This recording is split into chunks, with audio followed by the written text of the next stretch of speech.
I've lived here for over 30 years. Then why does your voice sound different over the phone? The dashboard camera flickered as Officer Daniels cruised past the row of townhouses, the low hum of his engine filling the silence inside the cruiser.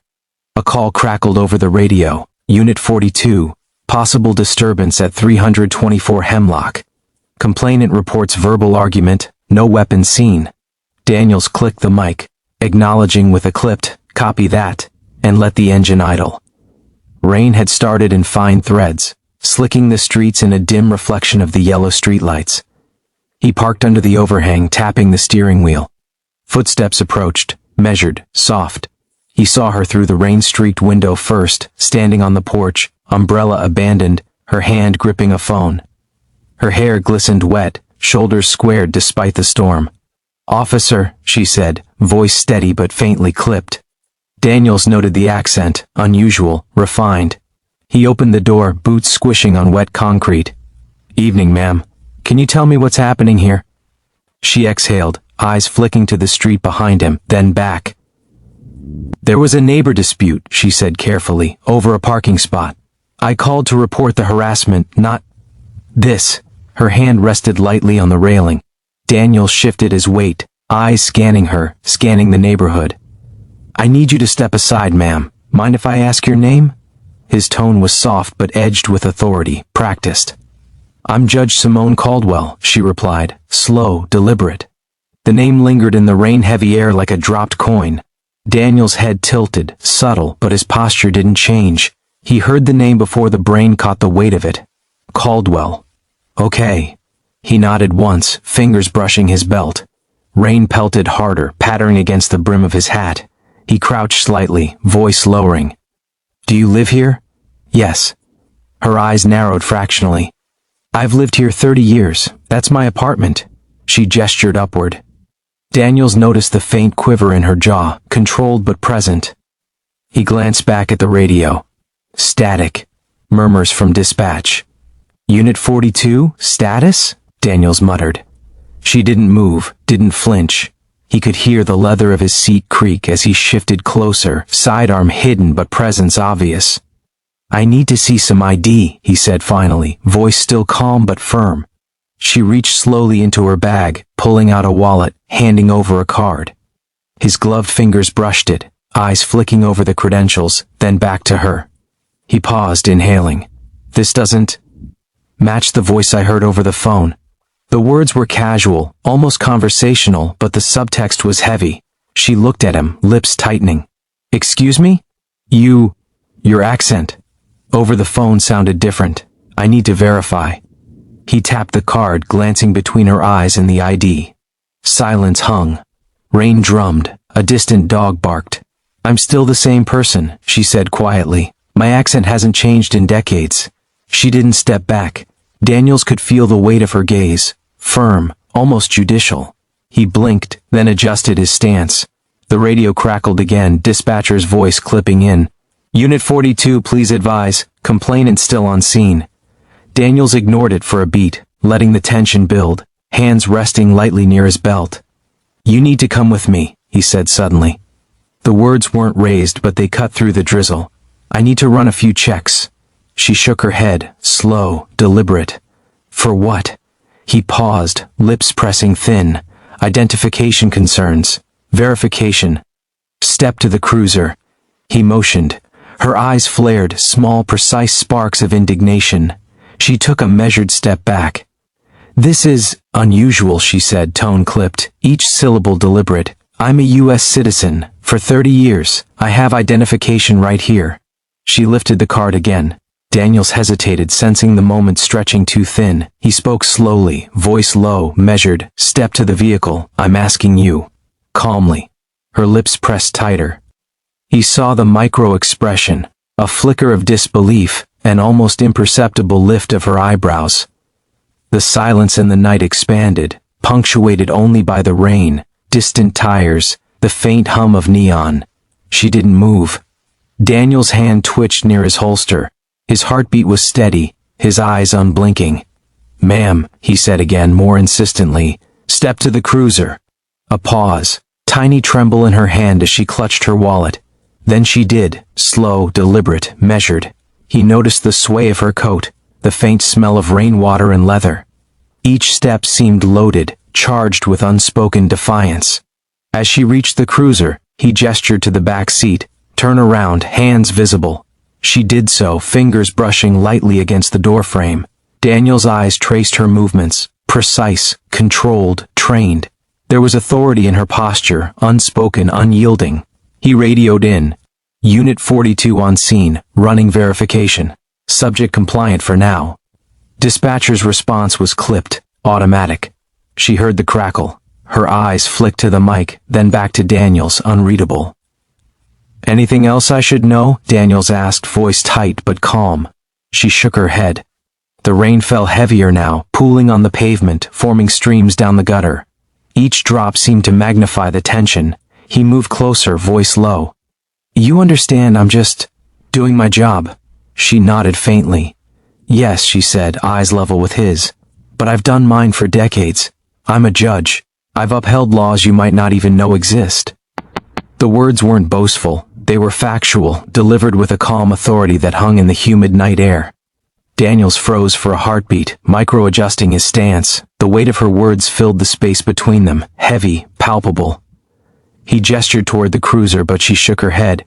Step back, firm. I will cooperate. But I will not be detained for how I speak. His jaw tightened. Fingers brushed the brim of his hat. Step aside. Verification only. She exhaled slowly. A street lamp flickered above. He could hear the radio chatter in fragmented bursts, units reporting, street noises, distant sirens. His focus sharpened on her small movements, the subtle shift of her weight, the tightening of her fingers, the blink of an eye. He could sense every tiny hesitation. You will comply, he said, voice softening just slightly, leaning on the legal power of the uniform, not raised, but carrying the weight of consequence. She did, slowly, carefully, each micro-step deliberate. Her gaze didn't waver.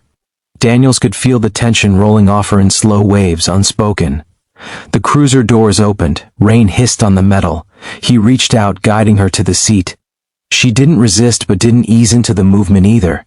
Every inch measured. His hand lingered near hers for a fraction of a second too long. Noticeable, tense, a subtle assertion. Inside, the hum of the engine, the click of seatbelts, the faint static of the radio. Every sound amplified in the enclosed space. Daniels tapped the side of the cruiser. License and registration, she complied. Cards slid across the vinyl, wet from the rain, tapping lightly against the dashboard. He examined them slowly, deliberately, tracing letters with his eyes.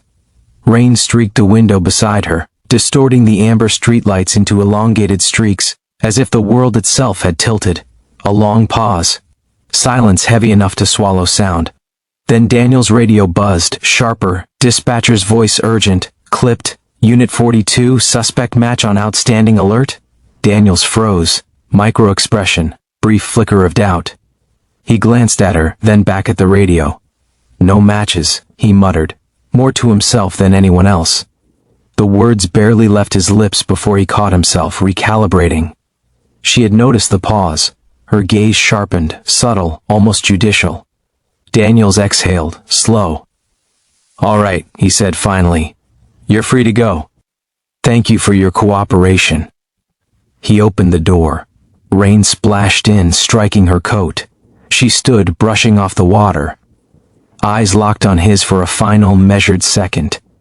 Thank you, she said, clipped, measured, carrying both dignity and warning. Then she turned and walked inside, each step resonating authority, control, and quiet defiance. The cruiser lights reflected off wet pavement as Daniel sat back, radio murmuring. Every detail, every micro-behavior lingered in his mind. The tilt of her chin, the micro-glance, the slight tremble of her hand, the way she carried 30 years of authority in a single step. Rain continued to fall. The night swallowed the tension, but Daniels knew it would linger far longer. The next call came hours later, but Daniels couldn't shake the image of her posture, her voice, the authority embedded in every small movement. He reviewed the bodycam footage quietly in the locker room, every micro-shift, every pause magnified under the screen's glow. The rain in the recording seemed almost cinematic, exaggerated, as if the universe itself had recorded the tension. Another call pulled him from the locker. He climbed back into the cruiser, silent, lights off, rain now a whisper. The radio crackled faintly. Unit 42, 324 Hemlock, follow-up. A tone, neutral but deliberate, as if the dispatcher understood the weight behind the words. He arrived, darkened cruiser sliding along slick asphalt. Porch light flickered, door cracked open. She was there, briefcase in hand, eyes calm but alert, surveying the street like a commander. Daniels exhaled, the cool air catching in his chest. He stepped onto the porch slowly, boots gripping wet wood. "Evening," he said, voice neutral. She tilted her head, umbrella dripping at her side. "Officer Daniels," she said, not a question, not a greeting, an acknowledgement of the shared tension from before. He gestured lightly, follow-up questions, routine check. Her hand rested on the railing. A silence stretched. The rain softened. Every sound, drips, distant tires, the shuffle of a neighbor's steps, amplified. She finally spoke. "I provided everything yesterday. Is there an issue with my identity?" Her voice was calm, precise, the accent unchanged, subtle but noticeable. Daniels noted the micro-adjustment of her eyebrows, the shift of her weight. "I need to verify some things." He didn't elaborate, words clipped, neutral. He could feel the balance, the subtle power struggle in the space between them, micro-gestures, the tilt of his hand, her tightening grip on the railing, each a message. "Step outside," he said, not raised but carrying authority. Her gaze narrowed fractionally. "I will, under reason," she replied, deliberate. She moved slowly, measured, every inch a negotiation of space and control. Inside the cruiser, the world condensed, droplets on glass, his shallow breath, the soft hum of electronics. He motioned her to the seat. She complied, careful, eyes never leaving his. Hands visible, slight tremor in the fingers, the only concession to the tension. Daniels reviewed documents again, each scan, each tap on the dashboard magnifying the moment. Radio murmurs, distant sirens, and the soft patter of rain became the soundscape of confrontation. Words were minimal, tension was everything. "Everything checks," he said finally. The pause after was almost unbearable. She exhaled softly, a small acknowledgement of victory. Not a word of thanks, not relief, only the quiet reclamation of control. He gestured to the door. She rose, straight-backed, briefcase gripped in one hand, rain-soaked hair plastered to her collar. Eyes locked on his for a final judicial moment before retreating inside. Daniels remained in the cruiser, silent. Every micro-behavior replayed in his mind, the shift of her shoulders, the deliberate cadence of her voice, the micro-pause before each answer. Authority wasn't in the uniform tonight, it was hers. He finally exhaled, rain dripping from the roof, the world continuing outside in muted observation. Weeks later, the recording surfaced, reviewed, dissected. The micro-tensions, the silent commands, the subtle imbalances, all scrutinized. And the payoff, when it came, wasn't cinematic explosions or shouting, but a courtroom decision, 30 years of identity, authority, and dignity validated. Her patience and precision echoing louder than any badge could command. The officers learned, too, not in lectures but in silence.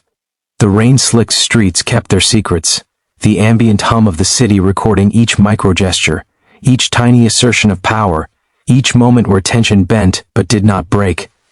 The Bodycam remained, humming quietly.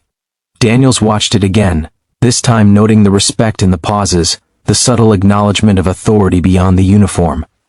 Rain fell outside, streetlights reflected in puddles, and in the quiet, one truth remained, the power of presence, in every micro-movement, had carried the day.